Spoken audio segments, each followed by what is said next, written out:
भक्ति चैनल में आप लोगों का स्वागत है। कैसे हैं आप लोग? आशा करती हूँ स्वस्थ होंगे। आज का दिन आपका मंगलमय हो।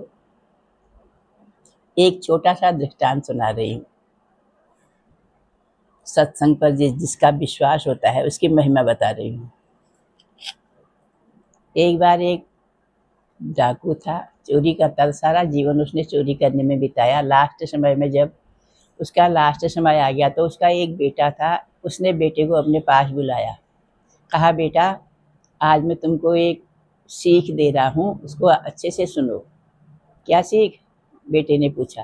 कहा कभी सत्संग मत सुनना, कभी भूल से भी सत्संग के शब्द अपने कानों में मत जाने देना। और दूसरा, कभी एक चोरी करते हो तो पकड़े तो जाओगे, कभी चोरी करते हुए पकड़े गए तो अपने कबूल मत करना मैंने चोरी करी है करके। कभी भी मत बताना सच मैंने चोरी की, चाहे कितनी मार पड़ जाए, चाहे कुछ भी हो जाए। इतना कहते ही उसका शरीर शांत हो गया, पिता का। अब वह बेटा जो था वो चोरी करने लग गया। पहले पिता के साथ जाता था, सीखी थी उसने चोरी करनी, तो चोरी करता रहा। वो उसने बहुत समय गुजर गया। उसने कहा मेरी उसकी जगदम्बा के शेरा वाली माँ का भक्त था। वो कहीं भी जाता था चोरी करने के लिए या कहीं भी जाता था तो पहले माँ की पूजा करता, वो फिर अपनी दिनचर्या शुरू करता था।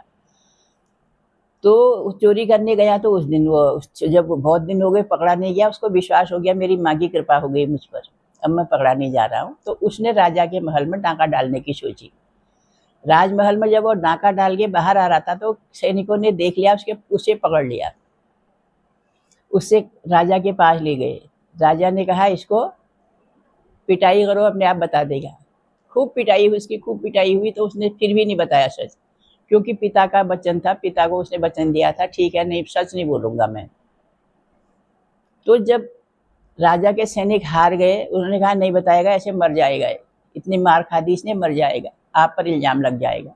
तो क्या किया जाए? राजा ने पूछा। इसको जेल में डाल दिया जाए। सैनिकों ने कहा ठीक है, उसको जेल में डाल दिया गया। अब जेल में ले गए, वहाँ पुलिस वालों ने पिटाई करी उसकी, खूब जम के पिटाई हुई उसकी। हड्डियों में तमाम दर्द होने लगा, लहूलुहान हो गया सारा शरीर। बताओ तुमने चोरी की क्यों की? चोरी क्यों की? उसने कहा मैंने की नहीं है चोरी, की होती तो मैं बताता, नहीं की मैंने चोरी। वहाँ भी मुकर गया वो। अब जब वहाँ से वो जा रहा था तो उसने कहीं रास्ते में क्या देखा, उसने वो जेल से भाग के जा रहा था और पीछे से वो पुलिस वाले भी आ रहे थे। उसने एक जगह सत्संग हो रहा था, वहाँ घुस गया वो। पुलिस वाले वहाँ सत्संग में नहीं गए, उन्होंने सोचा कि चोर सत्संग में क्यों जाएगा, वो उधर नहीं गए।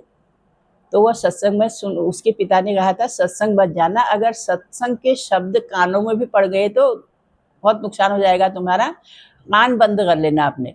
अब उसने जैसे सत्संग में बैठा तो सही, चोरों के डर के मारे मुझे मैं पकड़ा जाऊंगा करके, लेकिन कान बंद कर दिए अपने। पूरा सत्संग चला, उसने एक शब्द भी नहीं सुना। अब जैसे उसने सोचा सत्संग समापन हो गया है अब, तो उसने जैसे अपने हाथ हटाए तो एक शब्द फिर बोल दिया। व्यास जी ने आगे से, गुरु जी ने एक शब्द और बोल दिया। कहा कि हर हमेशा ये ध्यान रखना, अवतारों की छाया नहीं होती है। जो राम कृष्ण हनुमान जी असली होंगे तो उनकी छाया नहीं होगी। इतना सुना उसने। अरे उसने कहा मेरे कान में तो ये सत्संग का शब्द पड़ गया, मैं पिताजी को वचन दिया था, क्या किया जाए। अब सुन लिया तो सुन लिया। अब उसके बाद फिर उसको चोरों ने फिर न सैनिकों ने फिर पकड़ लिया, फिर जेल में ले गए। फिर मार पड़ी, फिर भी नहीं बताया उसने। अब एक दिन सबने मीटिंग की, आखिर इसके लिए क्या किया जाए। अगर सबूत नहीं मिलता है तो इसको आगे की सजा भी कैसे दी जाती है, कैसे दंड दिया जाता है, फांसी दी जाए या कोई जुर्माना किया जाए, कैसे? जब सबूत मिलेगा तब करेंगे। सबूत तो मिल ही नहीं रहा था और वो भी मुकर रहा था। तो उन्होंने ये मीटिंग करके ये सोचा कि ये माँ का भक्त है, जगदम्बा का भक्त है।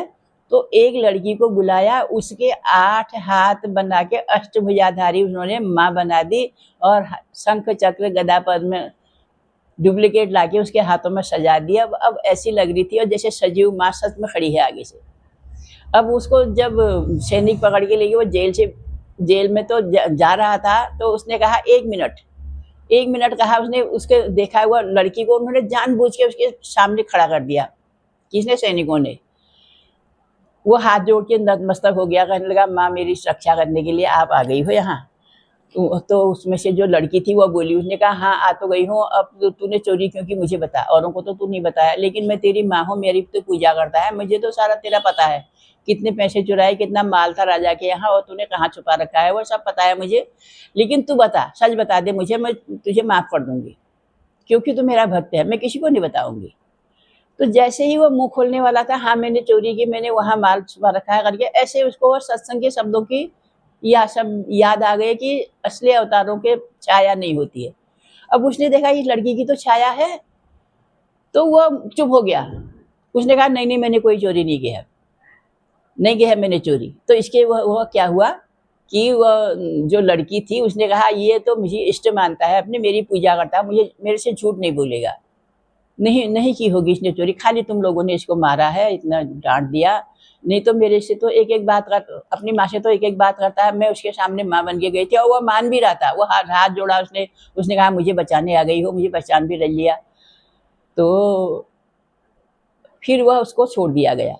अब उसने सोचा मैंने एक शब्द सत्संग का सुना तो मेरा जीवन बच गया, नहीं तो मुझे आज फांसी हो जाती। अगर मैं रोज ही सत्संग चला जाऊं, चोरी करना छोड़ दूं, तो मेरा जीवन धन्य हो जाएगा। चोरी करके तो मुझे यहाँ से भी डर रहता है कि यहाँ से कोई आ जाएगा, वहाँ से कोई आ जाएगा, इतनी मार पड़ती है, इतनी बेइज्जती होती है, इतना हम मुझे सुनना पड़ता है, सहना पड़ता है। सत्संग में तो आराम से बैठो, जाओ और सत्संग के वचन लगाओ, जीवन बन जाता है।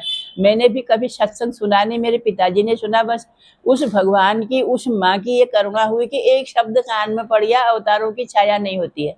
तो छाया नहीं देखी मैंने उस लड़की का, तो मैंने सत्संग का शब्द अपने जीवन में लगा लिया, तो मेरा कल्याण हो गया। ऐसे ही सब लोग एक एक शब्द भी अगर अपना जीवन में लगाते हैं तो कल्याण हो जाता है। सत्संग के तो एक शब्द सुनने से ही कल्याण हो जाता है। इसलिए क्या है कि सब लोगों को सत्संग आना चाहिए, सबको अपना जीवन बनाना चाहिए, क्योंकि ये मुक्ति का द्वार है। मनुष्य योनि बार बार नहीं मिलती है, 84 लाख योनियों के बाद मिलती है। अभी भी हम अपना कल्याण कर सकते हैं, तो इसलिए अपने शांति और आनंद, अपने कल्याण की तरफ जाओ। गुरु ने हमको रास्ता बता दिया है, ये मुक्ति का द्वार है, ये मोक्ष का है, और ये पाप है, माया है। तो अब हमको बता तो दिया है, माया में रहो चाहे सत्संग में रहो, अपना कल्याण कैसे होता है ये विवेक सबको दिया है। सबको मेरा प्रणाम। पुनः फिर कल की वीडियो में मिलते हैं।